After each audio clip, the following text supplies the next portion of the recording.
राष्ट्रपति द्रौपदी मुर्मू ने गुरुवार को कृत्रिम बुद्धिमत्ता (एआई) को भारत के लिए एक परिवर्तनकारी अवसर बताया और कहा कि इसके लाभ समाज के हर वर्ग, विशेषकर वंचित और कमजोर तबकों तक पहुंचने चाहिए। उन्होंने जोर दिया कि जब भारत वैश्विक एआई नेतृत्व की दिशा में आगे बढ़ रहा है, तब समावेशिता सबसे महत्वपूर्ण होनी चाहिए। राष्ट्रपति भवन सांस्कृतिक केंद्र में आयोजित स्किलिंग फॉर एआई रेडीनेस कार्यक्रम को संबोधित करते हुए राष्ट्रपति ने कहा कि एआई का उपयोग सामाजिक, आर्थिक और तकनीकी बाधाओं को कम करने के लिए किया जाना चाहिए।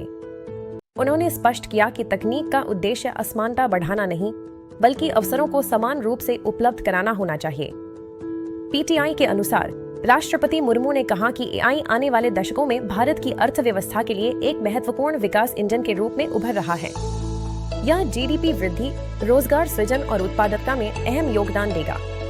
उन्होंने कहा कि सही नीतियों और कौशल विकास पहलों के साथ भारत एआई की क्षमता का प्रभावी उपयोग कर सकता है।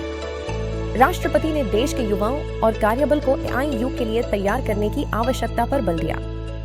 उन्होंने कहा कि सोर जैसे कार्यक्रम युवाओं को भविष्य की तकनीकी आवश्यकताओं के अनुरूप प्रशिक्षित करने में अहम भूमिका निभाते हैं। उन्होंने एआई के नैतिक और जिम्मेदार उपयोग की भी आवश्यकता बताई और कहा कि इसके विकास और उपयोग में पारदर्शिता, निष्पक्षता और जवाबदेही सुनिश्चित की जानी चाहिए। राष्ट्रपति के ये विचार भारत की उस व्यापक सोच को दर्शाते हैं, जिसमें उन्नत तकनीक के माध्यम से आर्थिक प्रगति के साथ साथ समावेशी और सतत विकास को प्राथमिकता दी जा रही है। बिटशॉट सेकंडों में वह कहते हैं जो मायने रखता है। रोज का बिजनेस डोज बिटशॉट के साथ अभी सब्सक्राइब करें।